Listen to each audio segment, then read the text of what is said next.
Olá, equipe, sejam bem-vindos novamente ao Infemundo. Depois de entendermos o mecanismo de termorregulação do corpo e como funciona a febre na aula anterior, vamos falar finalmente dos medicamentos para o controle da febre. Temos um medicamento que tem a venda livre sem receita aqui no Brasil, mas em outros países essa venda é proibida. Um que foi desenvolvido para crianças e depois ganhou sua versão para adultos e tem uma história muito interessante. E um que tem o seu princípio ativo extraído de uma árvore. Então, vamos lá.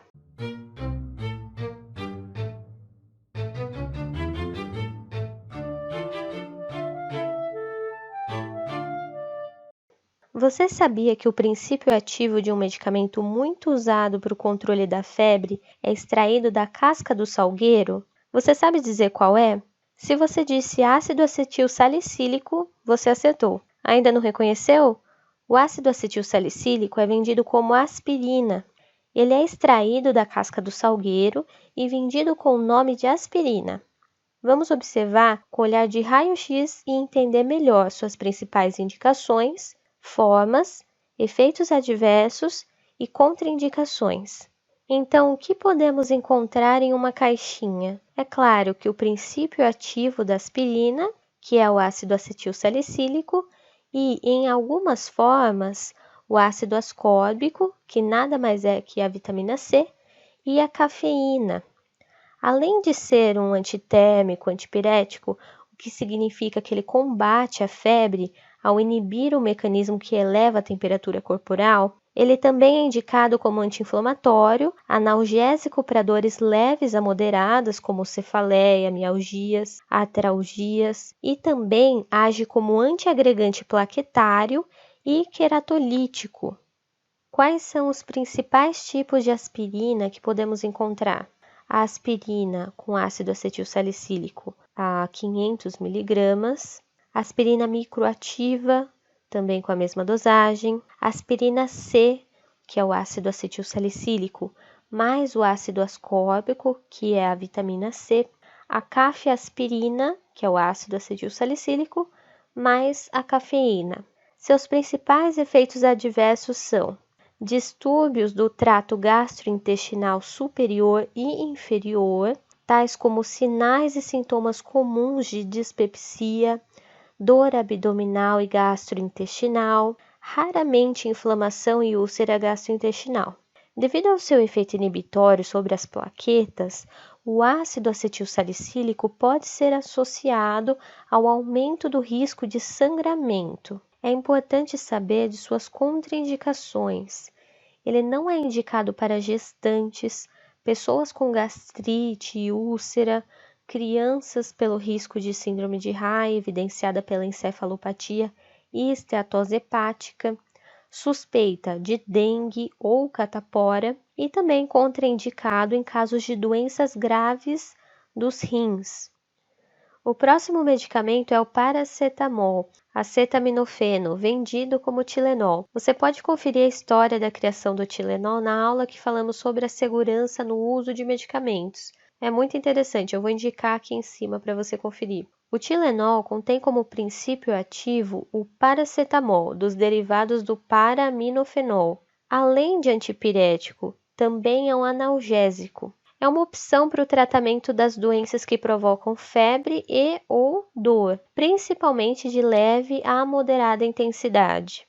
Os principais tipos de Tilenol são o Tilenol DC, que é o paracetamol mais a cafeína, temos o Tilenol de 750 mg, as formas em gotas e de suspensão oral para crianças e bebês.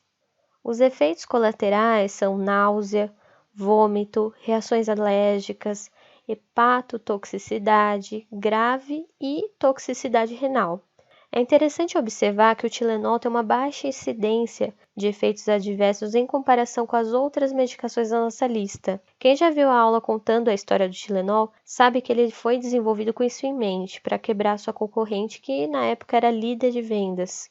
E as contraindicações são hipersensibilidade a salicilatos e pessoas que possuem insuficiência hepática e renal, além de, é claro, não consumir com álcool. E por último, esse último medicamento para o controle da febre tem a venda livre proibida em alguns países, mas aqui no Brasil a venda é liberada. E por quê? Vamos falar sobre isso. O metamizol ou derivados pirazolônicos, mais conhecido como dipirona, é vendido como Novalgina. Seus principais tipos são Novalgina comprimidos de 1 grama, Novalgina solução oral, temos em gotas, supositório, comprimidos de 500 miligramas e o comprimido efervescente. Seus efeitos colaterais podem incluir distúrbios cardíacos, distúrbios do sistema imunológico, pode causar reações anafiláticas principalmente, distúrbios na pele e tecido subcutâneo, como por exemplo erupções na pele, distúrbios do sangue e sistema linfático, distúrbios vasculares, como por exemplo a queda de pressão, distúrbios renais e urinários são muito raros. Náusea, vômitos, além de desconfortos epigástricos, diarreia, retenção de sódio, hemorragia, a granulocitose, púrpura, trombocitopenia hemolítica e anemia plástica. As principais contraindicações são alergia e intolerância à dipirona ou a outras pirazolonas, incluindo experiência prévia de agranulocitose, que é a diminuição acentuada na contagem de glóbulos brancos do sangue com uma dessas substâncias, função da medula óssea prejudicada, pessoas que já apresentaram broncoespasmo ou outras reações anafiláticas, como a urticária, rinite ou angiodema, que é um inchaço sobre a pele ou mucosas, a outros analgésicos. Deficiência de um tipo de enzima no organismo que se chama glicose 6-fosfato desidrogenase, porfiria hepática aguda intermitente, mulheres grávidas ou amamentando e crianças menores de 3 meses ou que pesam menos de 5 quilos. A granulocitose é o motivo pelo qual a dipirona tem a venda livre proibida em alguns países, pois ela pode causar essa alteração no sangue, que é basicamente a redução de leucócitos granulócitos, os famosos glóbulos brancos.